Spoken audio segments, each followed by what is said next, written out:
A6ers, and welcome to Friday's English lesson. Big cheer for Friday. Woo, Friday, yay! So I've just finished my fact file and I'm really proud of it. So I've just thought I'll put it on here for you to have a look at. This is hopefully what yours will look like by the end of today's lesson. So I've got all four paragraphs there. I've got my little fact sort of table thing here, picture and whatnot. So this is what hopefully it should look like by the end of today's lesson. So I thought I'd just share that with you because it's something that I'm really proud of, really. So then what we're going to do now, then we're going to start today's lesson. If I share the slides, there we go. So, and I'll just stop that video. There we go. Right, so we're using conjunctions to extend our sentences. Carrying on with that, we're going to have a quick rewind and then we're going to have a look at the paragraphs that I've done, but we're also then going to look at doing something a bit fun with the writing that we've done by either typing it up into Purple Mash or using Google Documents as well. And there's also, on the end of that, a bonus 10 dojo challenge. And now I'm going to tell you that at the end of the video, so you've got to remind me because I'm going to tell you at the end of the video a little challenge for you to do to post on to the portfolios. So we're going to start off then. Quick rewind. Circle the most suitable conjunction. Which one do you think would go best in this sentence to complete the sentence below? Have a quick pause and see whether or not you get the mark afterwards. Okay, so let's have a look. Amrit still managed to smile. He was feeling very tired. So did he manage to smile because he was tired? Doesn't quite make sense. Did he smile before he was tired? He probably did, but he still managed to smile. Amit still managed to smile and he was feeling very tired. I think although probably is the best one there. He did manage to smile even though he was still feeling quite tired. So although I think we'll get you the mark there. And the next one then, underline subordinate clause in the sentence below. Where do you think the subordinate clause, just the clause, remember, sorry, the whole clause, remember, not just the conjunction. Here you go. Okay, so we've got here, Hassan and I are going to our dance class, semicolon, for a coordinating conjunction. We are going to be late as we miss the bus. So I'm trying to think then what my subordinating conjunctions, as is one of them. So you should then have put an underline as we miss the bus for the whole clause. Remember, that's what we're looking for, the whole clause there. So that will give you another mark for that one. Right. This is what we're going to do today. We're going to write the two paragraphs, the habitats and the attack and defence behaviours. We'll write them in our jotters, have a look at editing them, we'll get them neatly in our Purple book, and then lastly, then we'll look at typing them up into the fact files on Purple Match or Google Documents as well. I'll go through both those things for you so you can try and submit them as we go ahead. Right, so I'm rewinding right the way back to Tuesday when we did this graphic organizer. It's been very helpful for us to do these. So if I let you have a look, that's the whole graphic organizer there, to do these each paragraph. So I'm looking now at the habitat here that we've got. So we know that they're living in the desert. Live 20 in one hole. We've got the living holes for the shade and protection from birds as well. And there's also something I looked at as well about lizards being able to conserve water as well. So I suppose a bit like a camel's hump, where they sort of conserve all their water in one space. So lizards can also do that, and that's why they can survive in such hot places as well. So I might put something like that in there. That was some extra research that I did. I think on Tuesday or Wednesday it was. So I've already pre-written this paragraph. Look at that. I've already pre-written this paragraph, but I've also then looked at these wild words we can have a look at. Ecosystems is a noun that I think we need to look at. Adapted, the verb, and then the colonies. I think we know what colonies are. That's a noun as well. So if I look at the word ecosystem, that is like, I have to explain that. That's like all the plants and animals which are situated close to each other, sort of form a little bubble, I suppose, and they sort of help each other or they live near each other. So if you think of like a pond is an ecosystem, we've got like insects that live around the water, we've got plants that live around the water, we've got predators that come and prey off the animals that live in and around the water as well. So that in itself is like a mini ecosystem. The desert area where we're looking at as well is its own ecosystem where the lizards are living as well. So I'm going to look at trying to insert that noun somewhere here. So this is what I came up with. So remember, I was still, if I just get rid of that, I was still looking at my different sentence lengths using my different conjunctions. I've made them obvious where I've used my wow words. However, you don't need to do that as long as you use them. That'll be a good idea. So I've just put here, these reptilian creatures are found in hot desert ecosystems. I could have put habitats, I suppose I could have done, or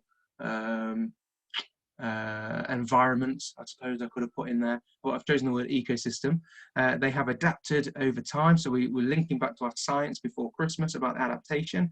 They've adapted over time to conserve water. Conserve means hold on to that water, so they can survive in extreme temperatures, maybe extremely hot temperatures I could put there.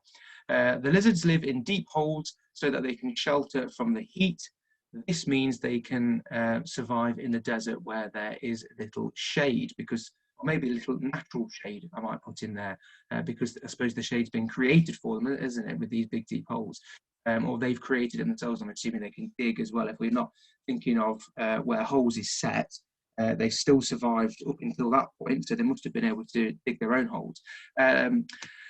I've put a semicolon in there as well, as in place of a coordinating conjunction. Remember, you can do that, but not every time.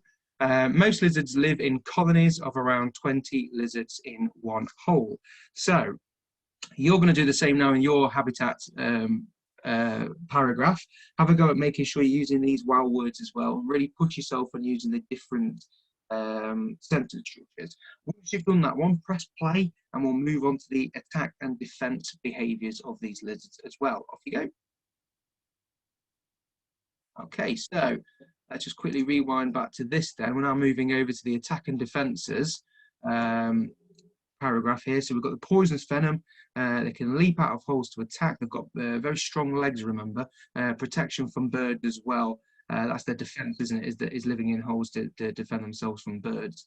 I suppose it's prey as well, is one way of looking at it as well. So if I then move on to that paragraph, there's still the habitat one, but very much like this. I've got 3 wow words to use. Hide. So these are the wow words that I want. So I've got furthermore now, which is a linking adverb, a bit like however. We've been using however as a linking adverb. This is furthermore. So more on the same point, please, is what we're looking for there. Prey is the noun that we've got. Let me just take a quick drink. Ah, lovely. And then camouflage as well is the verb. Now be careful how you spell camouflage. I always spell this wrong. Flag is how it looks like. The camouflage as well. So I've made them really obvious in this paragraph. Attack and defense behavior. So this is your last paragraph now that you're looking at. And let's have a look at how I've tried to use some of these words in different sentence structures as well. So yellow-spotted lizards are extremely dangerous animals which should be avoided at all costs.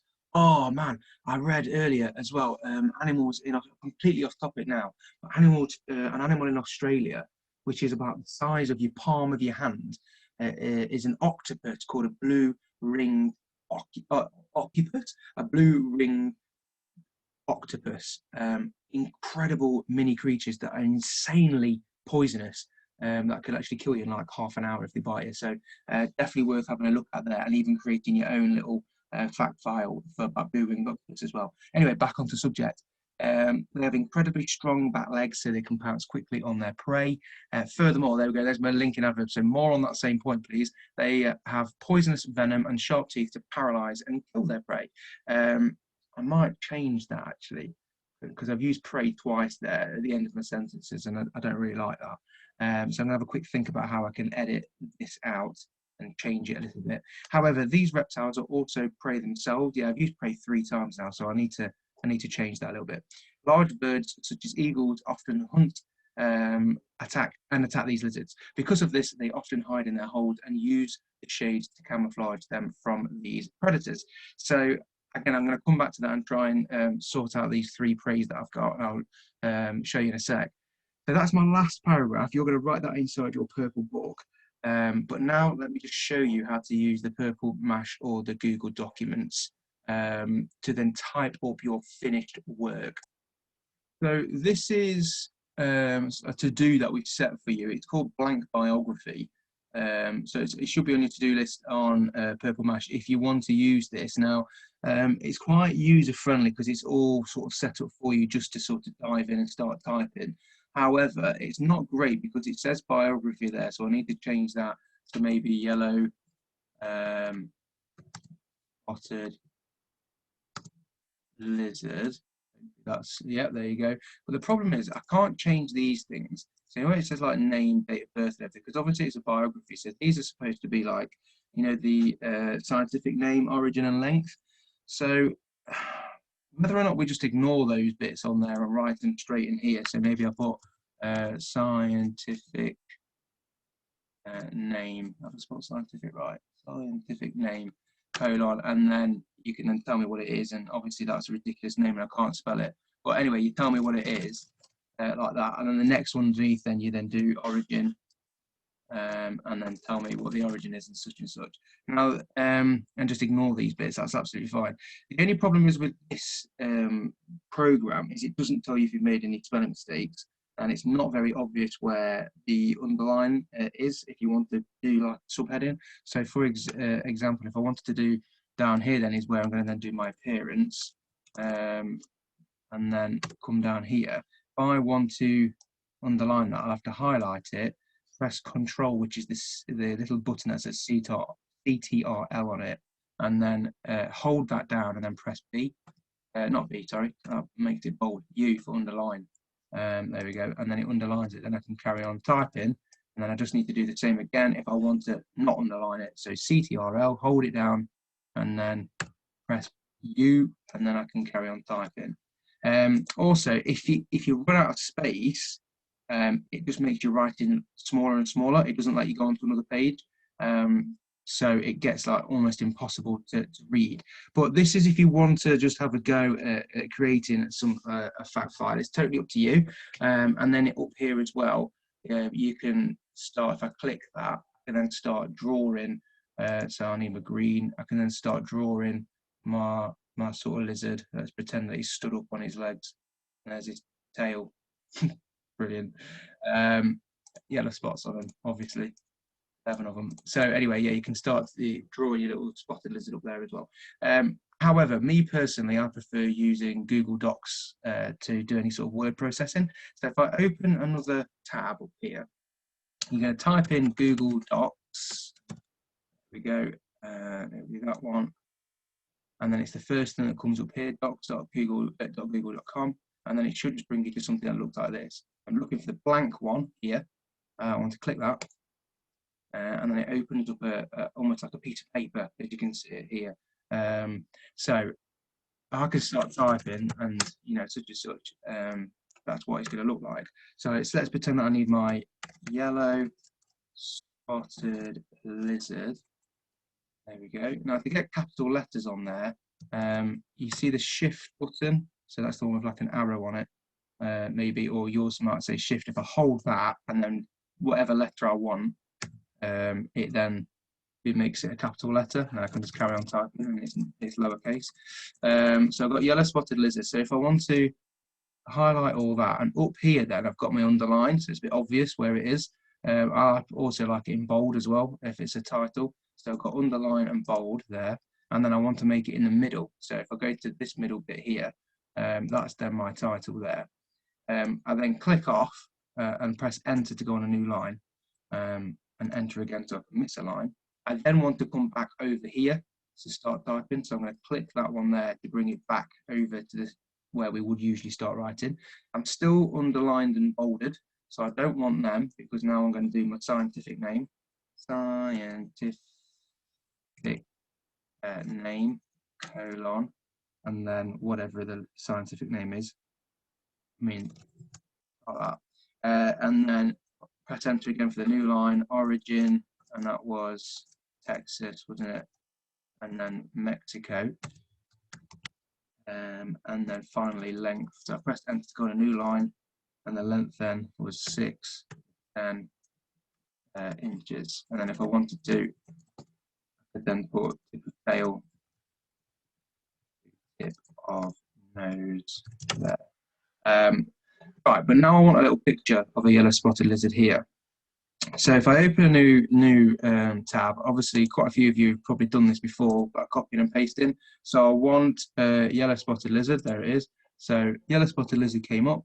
I want to go in the images, and that one looks pretty cool to me. Yeah, that's probably the best one there. So I'm going to open that and then right click, sorry, copy image there, and then go back into my document that I've opened. I'm going to do the same, right click, but this time I'm going to paste, and then hopefully it comes up. But I want it so it sort of sits here. So if I make that a bit smaller, as you can see, it starts messing around with all this bit here. So you see underneath here, this bit, it says wrap text. If I click that, then it sort of goes, the text sort of goes around it. See what I mean? So then I can then actually place it where I want to place it. There we go. And then I've got that bit there. And then I can then press enter. I might come all the way down past, keep pressing enter past the picture there. And then my first subheading then is appearance. There we go, and I want that bold and underlined. Underlined. Press enter, and then I want to unbold and ununderline, ready to start typing. So yellow spotted lizards are reptiles, and then you can keep going, and then finish. Okay, so and then the good thing about this is as well, if you carry on, it goes onto a new page automatically for you. So have a little go at that if you want to as well. Personally, I prefer Google Docs over Purple Match. And then if you see where it says untitled document there, you can then save it as your name. And then if you press file, you can either download it, and if you download it, once you've finished as this PDF document, it looks a lot nicer, and then you can send it to us on Class Dojo portfolio as well. Or if you're struggling with that, you can send it via messages. You can just upload it because it downloads it to your computer. Or if you wanted to, you can print it. If you're lucky enough to have a printer, you can print it out, stick it then into your purple book once you're done with that as well. Or if you're struggling with any of them, but you wanted to have a go at this, that's absolutely fine. And you can just take a picture of the screen and then send us the picture of the screen as well to finish with. And thank you very much for those people who reminded me about the extra 10 dojo bonuses as well, because I thought it'd be really interesting to hear you, and I could see a video of you recording on Class Dojo, almost being like Chris Packham or almost being like David Attenborough, and maybe you've got like a cuddly toy lizard or something with a lizard on it, or even just something random that you could pretend is a lizard, and you can then tell us all about the yellow spotted lizard as if you're on a nature program. So that will be your sort of bonus 10 dojos to end all the fantastic week off that we've got. So good luck with everything, Year 6. Really looking forward to seeing these word processed documents, or even just the purple books that you've done inside your purple books. And I'm even more excited to see the video version of you producing your fact file to us. Good luck with the Year 6, and I shall see you next week.